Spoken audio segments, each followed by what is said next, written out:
Dumbarton Oaks, Master Builders of Byzantium, published by Princeton, The Art of the Karye Jami, a Byzantine Settlement in Cappadocia, published by Dumbarton Oaks, and The Byzantine Monuments of the Evros-Maric River Valley. He also recently edited the exhibition catalog Karye, From Theodore Metakides to Thomas Whitmore, and Studies on Istanbul and Beyond, the Freely Papers.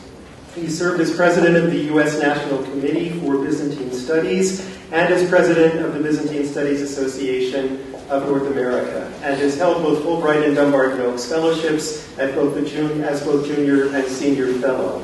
One of his signature achievements has been the curation with Renata Hollid of the exhibit Archaeologists and Travelers in Ottoman Lands, which has traveled to Istanbul in addition to Penn and will be going to Athens in a different manifestation as well. In the course of planning for that exhibit, he became an expert on the history of archaeological photography, on which he will speak to us today with a lecture entitled On the Road with John Henry Haynes. So please join me in welcoming him.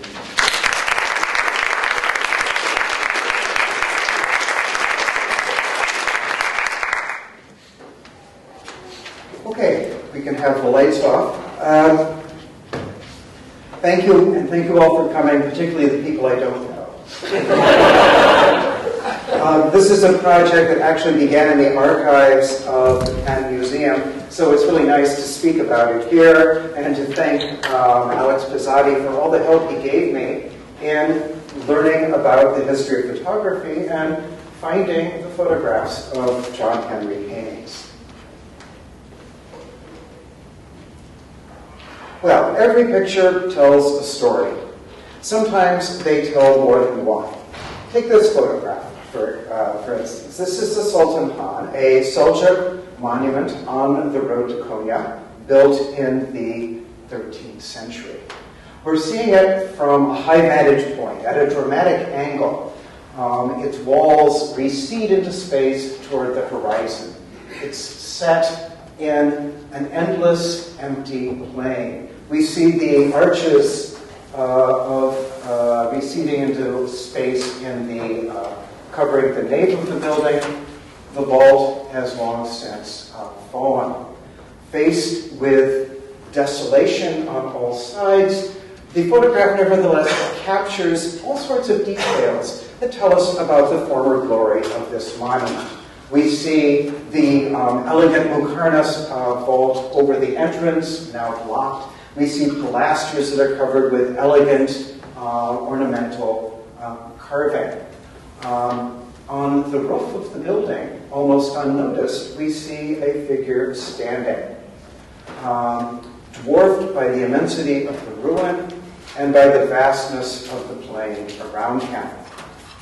The photograph is at once evocative and documentary. It tells us what we need to know about an important archaeological site. At the same time, it captures our imagination. Even the grainy sepia tones of the photograph capture something of the heat and dust of the Anatolian plains. In fact, what we're looking at is a photograph that joins together two different pictorial traditions. One is the old tradition of picturesque landscape painting, here transformed into the medium of photography. The second is the new scientific medium of archaeological photography, in which the author, John Henry Haynes, is a pioneer. Here's the story behind the camera. That is the story of John Henry Haynes, the photographer. You see him here in his yearbook photograph from Williams College, where he graduated in 1876. Haynes was a farm boy from upstate Massachusetts who worked his way through college, became a high school teacher and principal, before a chance encounter with Charles Eliot Norton, the founder of the recently created Archaeological Institute of America, changed the course of his life. He joined in 1880 the first American archaeological mission to the Eastern Mediterranean. He was set to excavate on Crete with William J. Stillman at the site of Knossos. But Crete, still under Ottoman control in that period, was unable to provide a research permit for them. They returned to Athens, and as Stillman photographed the monuments of the Acropolis, Haynes worked as his assistant, and learned how to take pictures, how to develop pictures, and even how to compose pictures. From Athens, Haynes was dispatched to Assos, the first American classical excavation near Troy, the coast of Northwest Asia Minor, and he served as a participant in the excavation between 1881 and 1883. He was initially sent to be the photographer of the excavation. However, as usual with excavations, things don't always go the way they planned. The first season, the permit arrived very late. Haynes' camera arrived even later, so the actual photography didn't begin until the second season. In spite of the difficulties of the first season at Assos, Haynes was bitten by the archaeology bug, and thenceforth styled himself an archaeologist. He also fell in love with what he was finding amid the antiquities in the Ottoman Empire. Decided rather than to return to Massachusetts, to stay and to see, to learn more about that fascinating land. As a consequence, he found employment at Robert College in Constantinople, an American-styled institution on the Bosphorus. You see it as it was photographed by Haynes here, somewhat larger and more impressive now. And you see him here on a picnic of sorts with his fellow teachers from Robert College. From the position of Robert College in Constantinople, Haynes began to formulate ideas for additional explorations with a camera. He returned each summer to Assos to photograph the excavations there. The difficulties he had with this was he had no income of his own. His salary at Robert College was really a pittance, and he didn't even own his own camera. So in order for him to launch a photographic expedition, he needed a sponsor.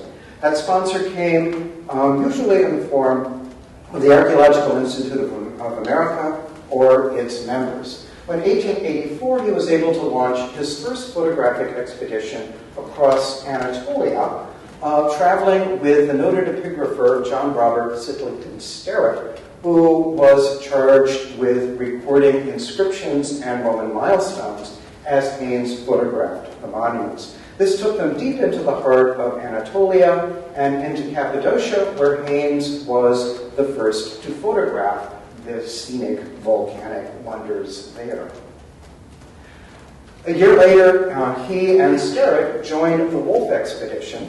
This was a reconnaissance mission to Mesopotamia, sponsored by a New York philanthropist, to find a suitable site for the Americans to excavate in Mesopotamia. Here you see one of his photographs from Baghdad. When he returned to Anatolia, he found employment again at the American Mission School in Aintab, Central Turkey College, what is now Gaziantep, and he liked this, although it's a rather remote site, but he liked it because it was close to many of the emerging archaeological sites in inland Turkey, particularly the Hittite sites. So in 1887, he launched his own photographic mission across Anatolia, again sponsored by one of the benefactors for the AIA, and we have a number of photographs from that time. However, in 1888, the fruits of the Wolf expedition finally the Wolf expedition finally bore fruit, let's say. And Penn picked up the challenge, and the University of Pennsylvania organized the first excavations in Mesopotamia at the site of Nippur. Haynes was then hired by the University of Pennsylvania to be the man on the ground at Nippur, the field manager for the excavation. He served in this capacity through the first 2 campaigns. By the 3rd campaign, the scholars at the University of Pennsylvania couldn't stand Nippur any longer, although they recognized it was a really important site, but none of them wanted to go back. So Haynes went back on his own for a very long 3rd season, where he was the director of the excavation, and then was the director of the excavation at the final season as well. And so this is really the latter part of Haynes' professional life. So for that period of about 12 years, he's employed by Penn and working in Mesopotamia. But let's go back to Assos and to Stillman, because this is a really fascinating and important period in his career. Stillman was originally a landscape painter, trained in the Hudson River School. He studied briefly with Frederick Church, and was one of the first to investigate art theory in the United States. He launched the first art journal known as The Crayon, and enlisted a variety of thinkers, European and American alike, to contribute to it. He thus came into contact with such luminaries as John Ruskin, the noted art critic in London, and actually became Ruskin's protege. Stillman named his firstborn child John Ruskin Stillman, known to the family as Russie.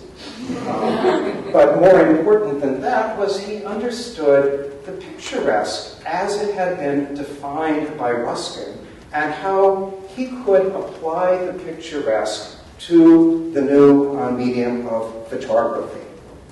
Stillman is a really interesting character. There really needs to be a movie based on him. He was someone who just sort of jumped from one thing to another. He worked as a news reporter, a spy, a photographer, painter, an editor, and he seemed to have gotten bored easily. He also suffered from periodic bouts of hysterical blindness, which I think fascinating character. Anyway, in Athens, he made his name photographing the monuments of the Acropolis. So in 1869, he photographed the monuments of the Acropolis and issued a volume of photographs that is very important, entitled The Acropolis of Athens, Illustrated Picturesquely and Architecturally in Photography. It's a very significant title, particularly the adverbs here, picturesquely and architecturally. And here he is employing all the tricks of the trade that he understands from his training as a landscape painter and from what he has learned from Ruskin. So for example, here in this particular photograph, we have a high vantage point, a dramatic angle as we look at the frieze of the Parthenon, and we look actually through the building and out into space behind it. Intriguingly, when I first started looking in the archives here at the photographs, I found the photograph here on the left that came to the archives with Haynes' personal papers. We don't know if this is a photograph by Haynes or a photograph by Stillman, but it's a photograph that was taken during that period of Haynes' apprenticeship with Stillman in Athens. We can see it's almost exactly the same vantage point, almost exactly the same view. In 1881, as Haynes is in Athens with Stillman, Stillman is almost monomaniacally trying to recreate the photographs of his first album, finding exactly the right vantage point, exactly the right framing of the image to repeat the success that he had the first time around. So this photograph seems to come from that adventure 12 years after his initial photography. What's important here is whether or not that photograph on the left is by Stillman or Haynes Haynes picks up a lot of the sensibilities that we see in the photography of Stillman. So, for example, here we've got that photograph on the left, the Parthenon on the right, one of Haynes' photographs from Nippur showing the foundations of the temple. You can see he's framing the photograph in much the same way. We see it from a high vantage point at a dramatic angle. We see this recession into space emphasized to create a really dramatic picture. Similarly, we have on the left a photograph by Stillman of Athens in 1869 and Haynes of the spring at Eflatun Pinar photographed in 1887. Now, in these, we see both photographers pulling away from their subject to emphasize it as an object in space. We see the limitless space existing around the subject. Our eyes are led into the field of the picture by a rough diagonal formed by the landscape, and we see objects positioned to capture our attention in foreground, middle ground, and distance. So Stillman's composition here, I think, helps us to understand Haynes' composition in his own photographs.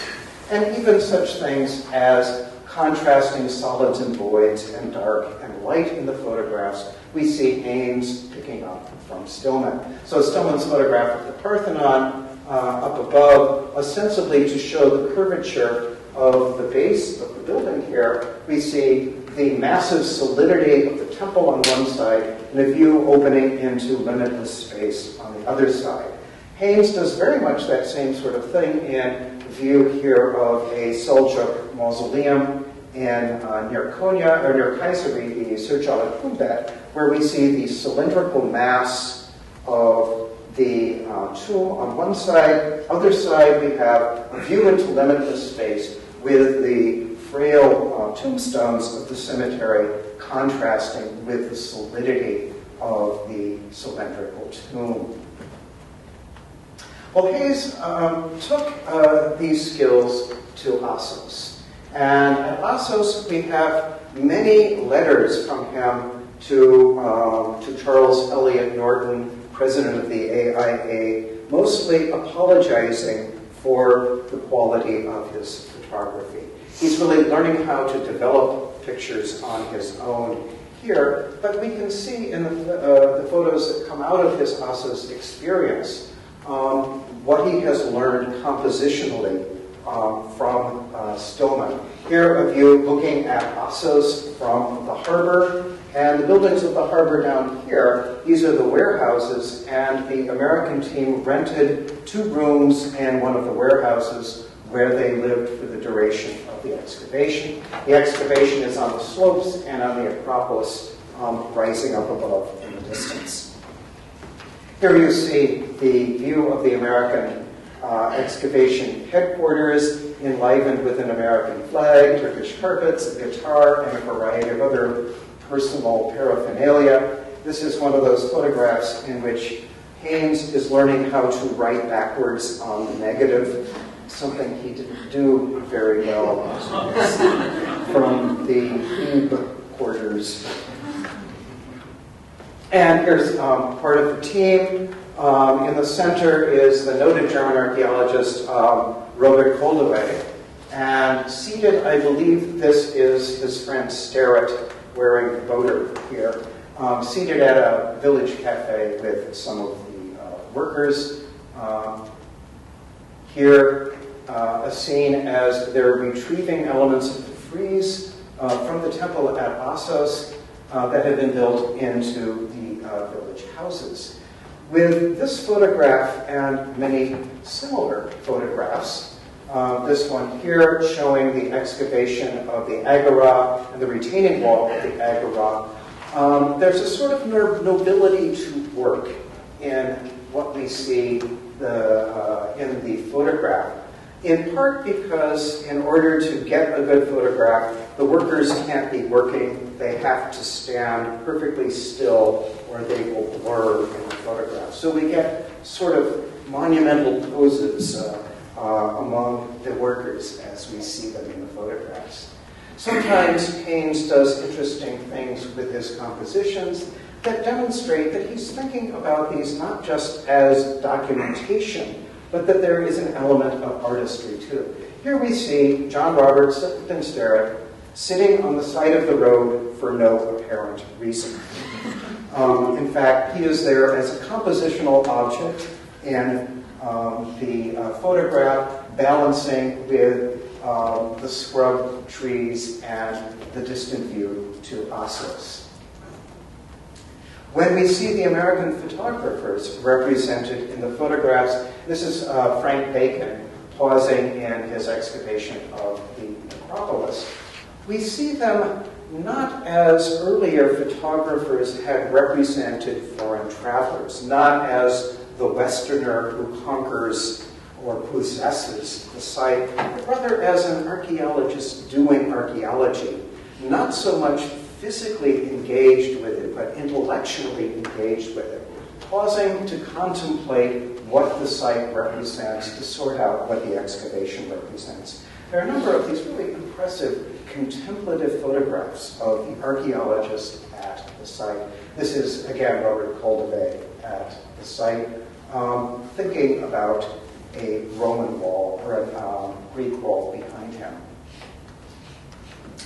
Haynes also plays with the people in his pictures, doing interesting things with them. Here we have a village boy sitting atop a Doric capital, his barefoot, exposed, contrasting curves of his toes with the fluting on the beginning of the column shaft. On the right, one of the archaeologists poses on top of a statue base.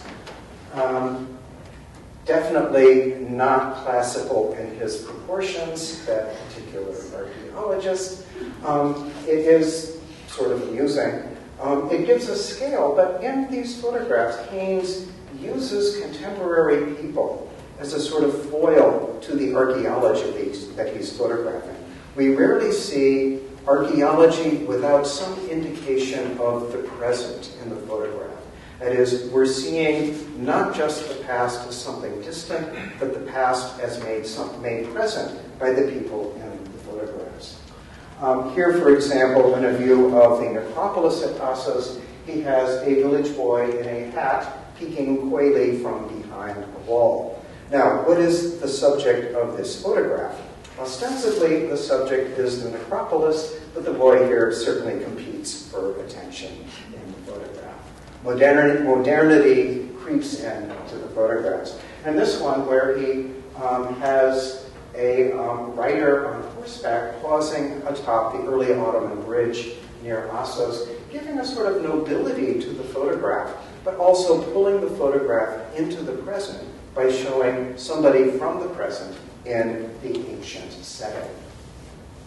And this one I just love. Even in his small finds photography, he interjects a sort of narrative into the picture. These are pictures that ask for a story to be told about them. So here, as he illustrates the figurines that are found at the excavation, he seats them on the edge of a book. That is, he puts them in relationship to an object of the present, but he also seats them in the sort of way they're like dolls at a tea party here. They should be turning to each other in conversation. After Assos, Haynes' 1884 photographic expedition is particularly significant. Now, Assos, I should point out, when we look at the initial publication volumes of Assos, virtually all of the photographs are by Haynes, who is thanked in the small print for providing picturesque views of the site, and that's all. In fact, there are at least 6 photographs by him in the publication that are not specifically credited. When he set off on the photographic expedition, you see here, if you're carrying a camera in the 1880s, this is no mean feat. You need glass plates, you need the chemicals to develop the plates, and most of the photographic work has to be done on site to make sure that the images are good. So you really carry, in effect, a portable developing laboratory with you. That means a train of pack animals. On this particular expedition, by the end of the expedition, Haynes had taken close to 400 photographs. So if you imagine 400 glass plates about so big, and these have to be packed in such a way that one can travel the rough pathways, as there are no serious roads in Anatolia at this time, without them being damaged. If the pack animal lurches, there's a danger that the glass will be broken. So there is a great deal of care necessary if one is going to be photographing on the road. In fact, Haynes writes more in his diary about how to pack glass plates than he does about what he's actually photographing. Many of the lodgings were of questionable merit, so Haynes normally records in his diary that he and his team chose to sleep on the roof of their lodgings. Here we see his team at dawn sleeping on the roof. And here we see the team unpacking at Eflatun Pinar.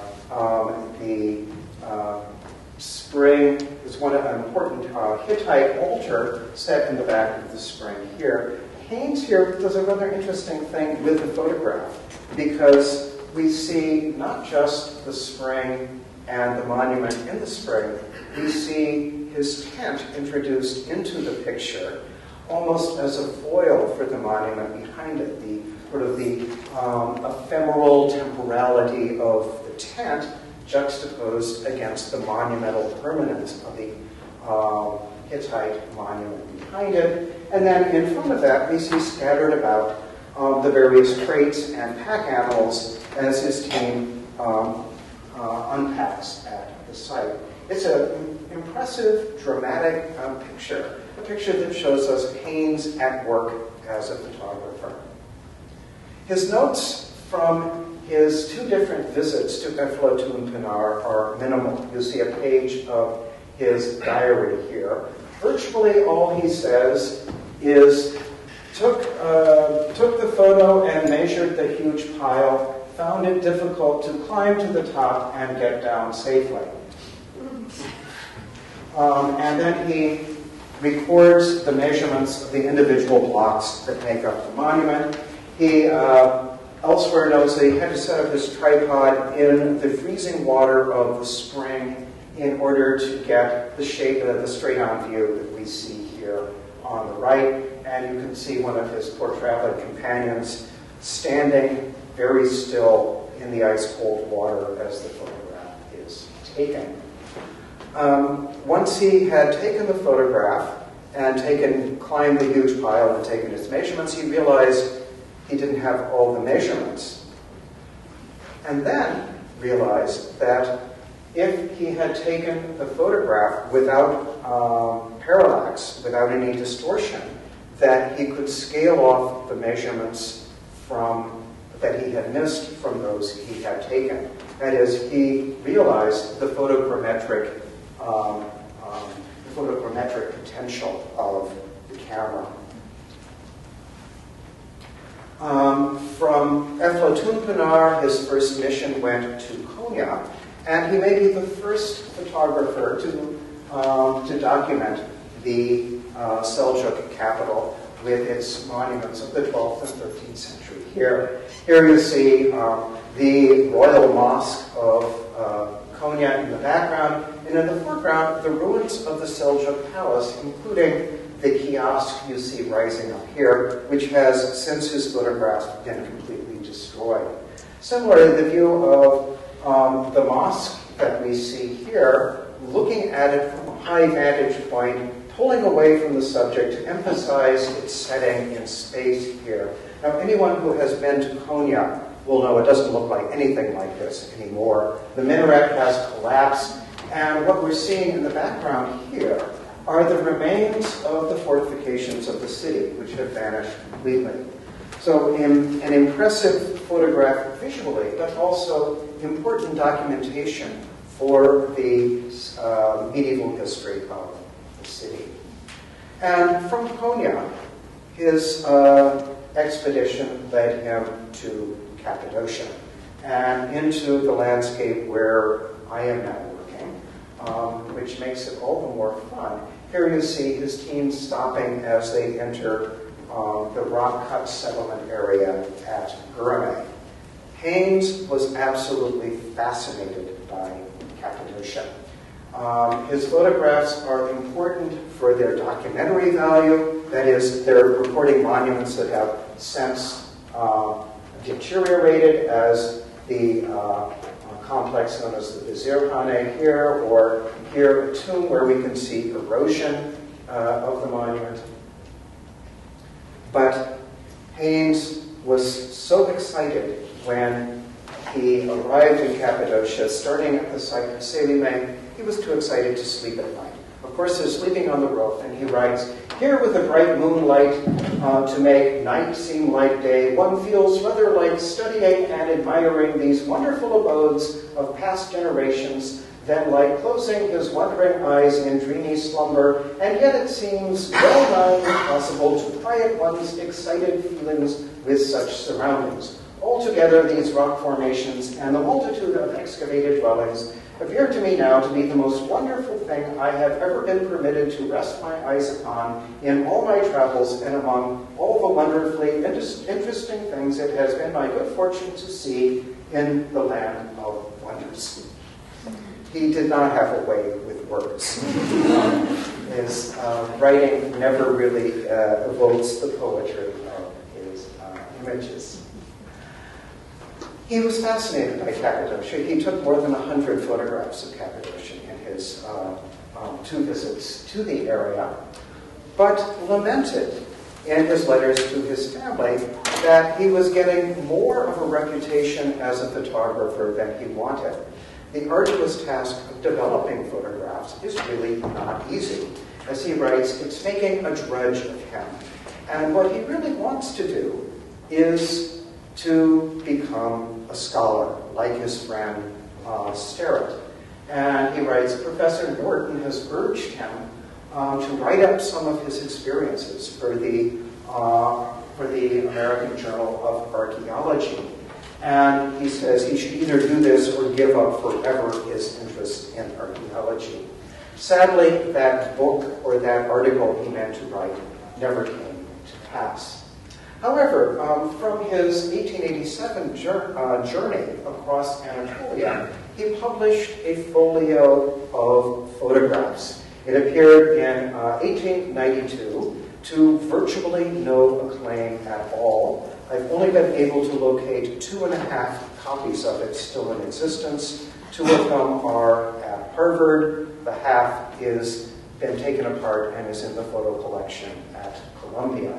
But we have a map of his journey, and we have a variety of photographs. Here he returns to Cappadocia, and what he might have said in that article had he written it, we find in that book. Disappearing off the bottom of the screen here, but no matter. He is captivated by the abstract quality of the landforms in Cappadocia. He but claims that these are the work of an unknown race of ancient people, the so-called troglodytes. And he writes more along these lines in the booklet that goes along with the photographs. Who were the first occupants of these wonderful caves? We do not know, but from the appearance of the excavations themselves, we judge them to have been made in very ancient times by a race of people of whom we know very little. Whatever we can think of the origin of these peculiar habitations, it is certain from the churches and chapels of the Byzantine period that they were once occupied by Christians, fleeing persecution, etc., etc. What he might have said in that article actually comes out in the writings of his traveling companion, John Roberts Islington Sterrett, whom we see getting a haircut in a caravanserai in the photograph here. He published in the 1919 issue of the National Geographic an article called "The Cone Dwellers of Asia Minor, a primitive people who live in nature-made apartment houses fashioned by volcanic violence and trickling streams," in which there are more than 50 photographs taken by Haynes to illustrate the text, all of them credited to Sterrett. Here you see them as they appeared in the National Geographic magazine. Here you see on the left the photo credited with Sterrett, and on the right the photograph that survives in the Penn archives here with the other Haynes material.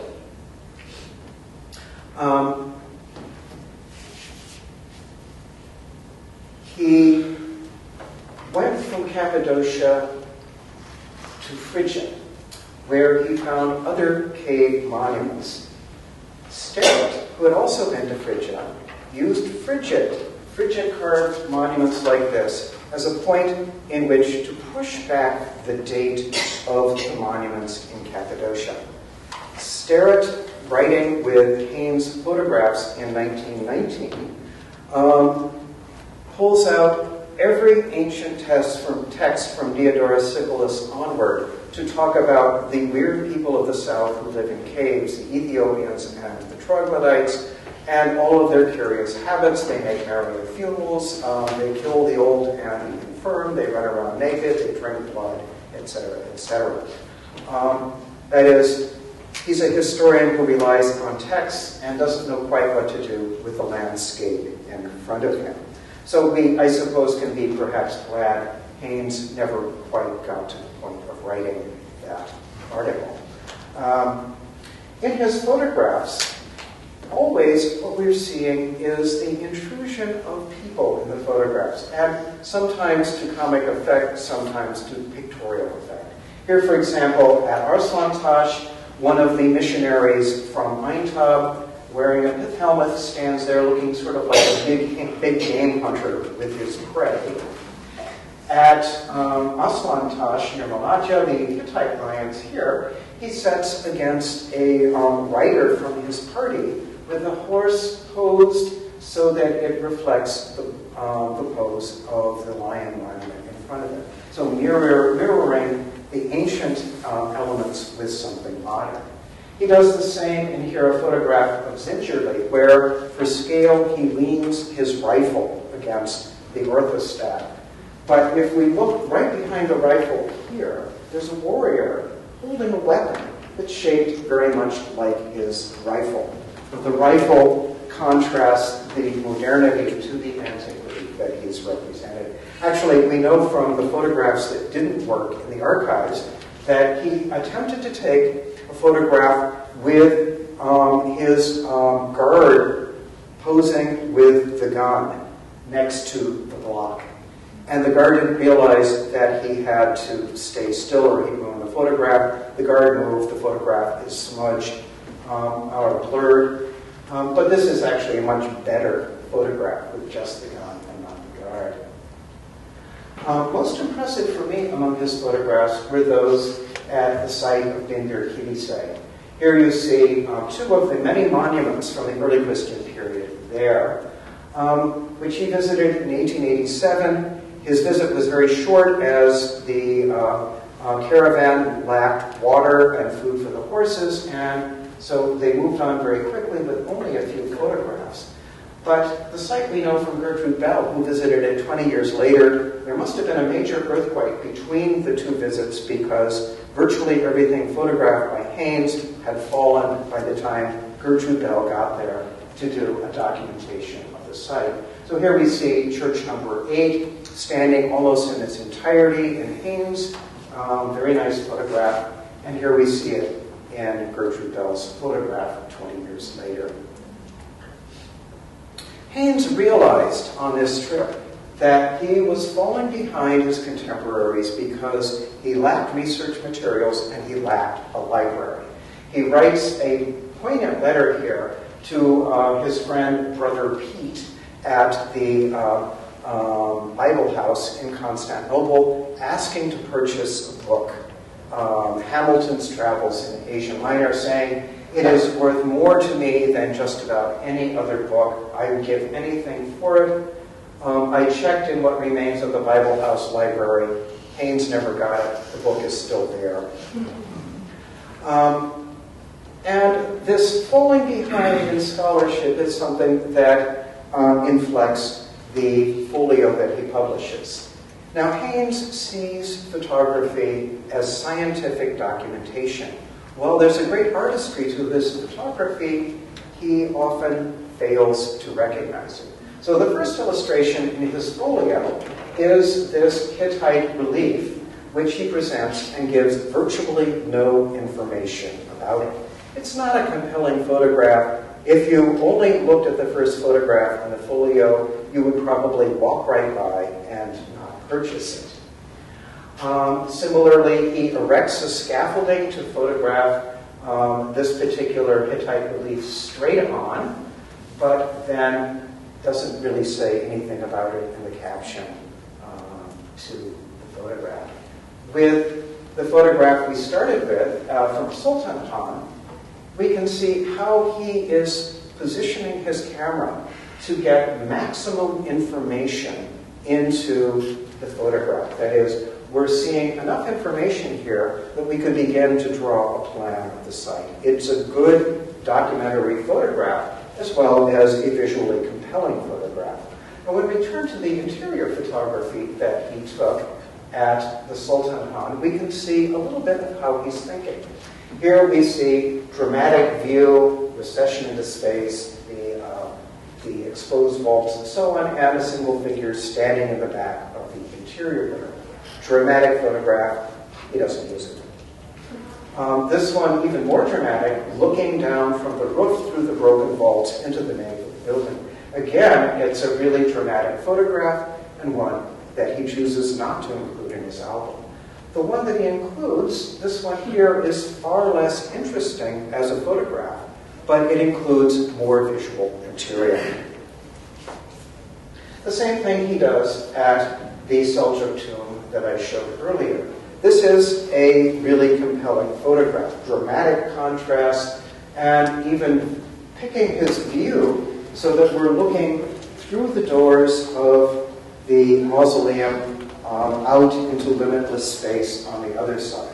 That's a photograph he doesn't use. Here's the another photograph he doesn't use, seen from 90 degrees away from the first photograph. Again, viewing the monument so that we see through the doors and into space. Again, it's a compelling photograph. The one that he chooses to publish in the folio is something of a compromise. It gives us more information, but visually is far less interesting. And I think this may be why Haynes fell into obscurity after his death. That is, although he's taking compelling photographs, he doesn't realize the value of them as the art of photography.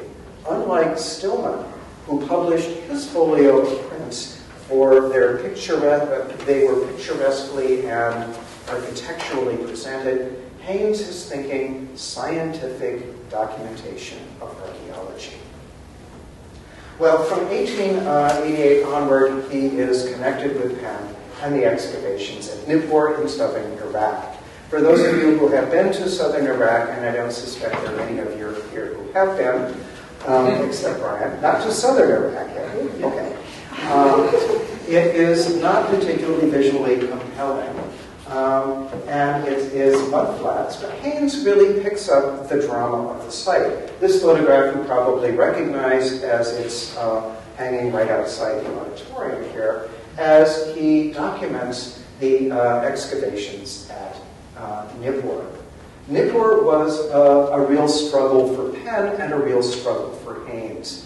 The 1883 through 86 campaign, Haynes was the only Westerner there, directing a team of up to 90 often hostile workers. He wrote regularly to the professors at Penn, who were the nominal directors of the excavation, saying, "I can't do this by myself, send help." They were slow in providing help. He found help in the form of a traveling student from MIT who he enlisted to join him at the excavation. Joseph Meyer really made sense out of the architecture at Nippur as it was being uncovered with some very compelling drawings. Sadly, he lasted about 6 months at the site and died of dysentery, a painful and slow death, after which Mr. Haynes was left by himself at the site, feeling more alone than ever before, and suffered a mental breakdown. It took Penn another year to send help after young Joseph Meyer passed away. And at that point, Haynes was insisting that they were under a threat of immediate attack and insisted that they abandon the site immediately.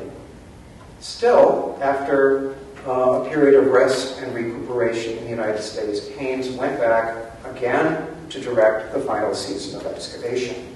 Just to make life interesting, while he was in that weakened condition, according to his family, he was picked up by a floozy at the Smithsonian. And he got married. Taciturn and close to 50, he was not a great catch. His family always regarded Cassandra Artella Haynes as something of a floozy and a bull digger. Here you see her carried in a sedan chair at a village celebration. The dig house at Nippur, with Mr. and Mrs. Haynes in residence at their final season, since somehow Cassandra thought that she was being taken to the Garden of Eden. It was no Garden of Eden. And life in the dig house with the Haynes marriage falling apart, the younger archaeologists there at their differences as well, really began to resemble something like Who's Afraid of Virginia Woolf. The marriage did not last. However, in that final season, Haynes hit the mother lode. He found what they believed was the temple library, excavating more than 20,000 cuneiform tablets. Virtually everything we know of ancient Sumerian literature comes from that discovery. We now know that it was the scribal quarter rather than the temple library, but for example, from that treasure trove, we have our oldest version of the flood story and a variety of other great works of ancient Sumerian literature. But Haynes was not allowed to enjoy his success. At that point, when the discovery was made, the nominal director of the excavation, the man we see here wielding a golf club for no apparent reason, is Hermann Volrat Hilprecht. Every story has to have an evil German. Hilprecht fills the bill here. He was Penn's professor of Assyriology, who thought he was too delicate in constitution to work at the excavation. As soon as Haynes made the discovery, he hightailed it to Nippur and took credit for all the discoveries. Never mind the fact that they were all crated and packed for shipment before he arrived, and he never laid eyes on them. He sent telegrams announcing his great discovery and returned home the conquering hero. Here you see a local cartoon that shows the return of Professor Hilprecht. He dismissed Haynes as an incompetent bungler. He dismissed Mrs. Haynes as a bad influence. He dismissed the young archaeologists working with them in even more unsavory terms, and went to claim everything for himself. Penn rewarded him with a medal, with research leave, and a variety of other honors, and he spent the next years traveling around Europe lecturing about the great find, which he in fact hadn't found and hadn't even examined. In 1903, he issued the important book, Explorations in Bible Lands During the 19th Century, in which he denigrates the work of everyone else, including Haynes, while using Haynes' photographs to illustrate the book without crediting them. This eventually caught up with him. He was taken taken in tribunal by the university on the charge of literary dishonesty He was found innocent, but the accusations never really went away. And in 1910, he resigned from the university in disgrace. Sadly, by that time, when there was the tribunal, Haynes was asked to come testify. He had been, in effect, fired by Mr. Hilprecht. And we have in the archives a letter from Haynes' doctor at the sanatorium saying Mr. Haynes is in no condition to testify. He had had another mental breakdown. However, Hilprecht sent the book to his friend Osman Hamdi Bey in Istanbul, the director of the Archaeological Museum and noted painter of Orientalist paintings. And Hamdi Bey turned around and used the frontispiece by Haynes as the basis for his most unusual painting here. Inspired by the American tradition of the picturesque landscape, we see it come in full circle with Haynes' photograph, inspiring Turkey's most important painter to paint his most unusual painting, a painting that, by the way, normally hangs in the director's office of the Penn Museum. Haynes sadly died forgotten, only breaking his silence on what transpired at the last season at Nippur on his deathbed. Here is his obituary in the North Adams, Massachusetts Evening Transcript, broken in body and spirit.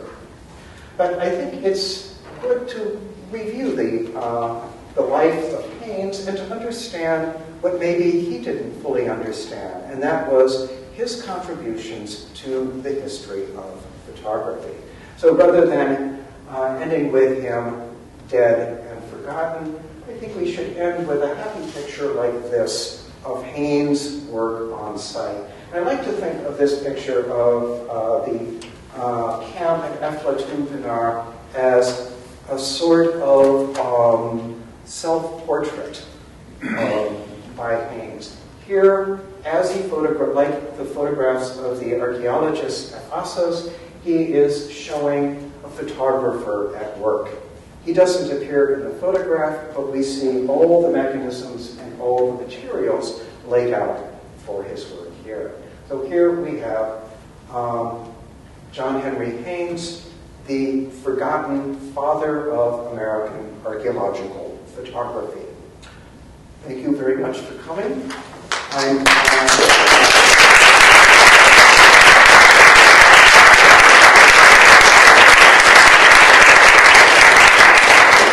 can take a few questions, and then if you haven't done your Christmas shopping yet, we have books for sale outside, and I'm happy and embarrassed to autograph them. Are there questions? Well, I'll start. The period in which John Henry Haynes was working coincided with the disintegration of the Ottoman Empire. So I'm wondering if in his letters, either to Norton or to his family, he comments on the disintegration of the empire, and could it be that some of the compositions of his photographs, where you've got modern Ottoman soldiers set up against the ruins of antiquity, that what he's really getting at is a commentary on the disintegration of the Ottoman Empire juxtaposed with these earlier empires that similarly disintegrated? That's a nice thought. I'm not sure if Haynes was that much of an intellectual to think of it in those terms, but it certainly works well looking at the photographs to think of what is the contemporary situation in the Ottoman Empire at that time. Any questions? Yes.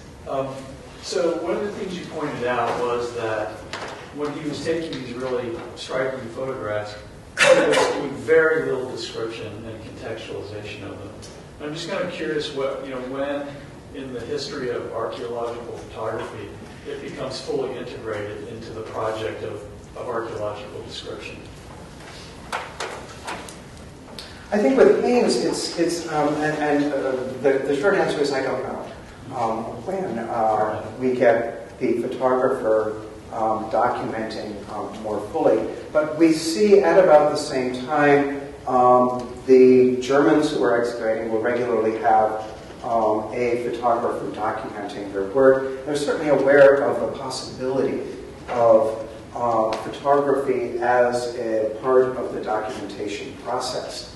But with Haynes, it's more the photograph is going to speak for him. So we do not see, he will do some rudimentary measurements as he's traveling, but mostly what we get in his notebooks are, had eggs for breakfast this morning, they were difficult to find, it was 69 degrees when we went to bed, and things like that that we really don't care about. The time he is at Assos, there are others who are doing the documentation, so his position there after the first season is really just as photographer. Yes?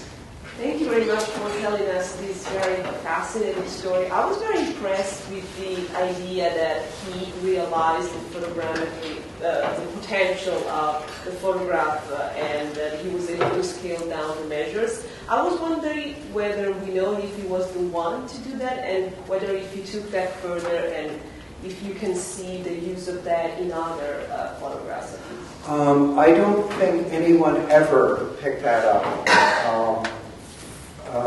From Haynes particularly.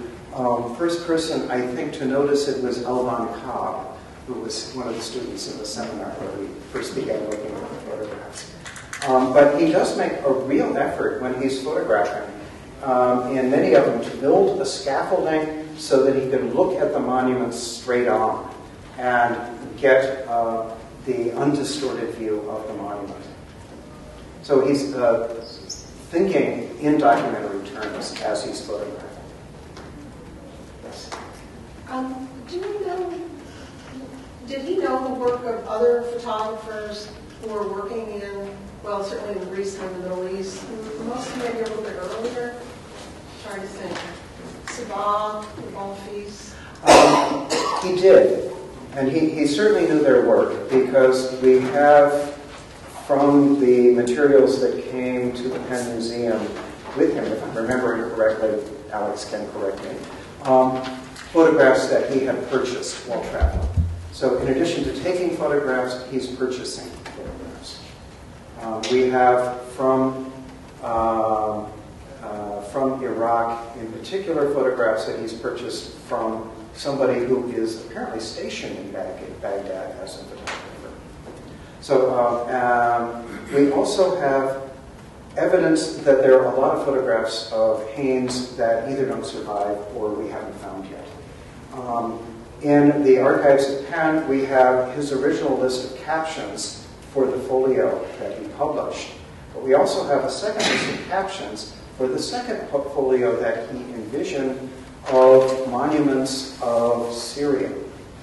And we have all the captions, and I can't find a single photograph to go with any of the captions in that list. So somewhere, maybe, there is another treasure trove of Haynes photographs. If you, any of you run across an archive of photographs of Syria, let me know.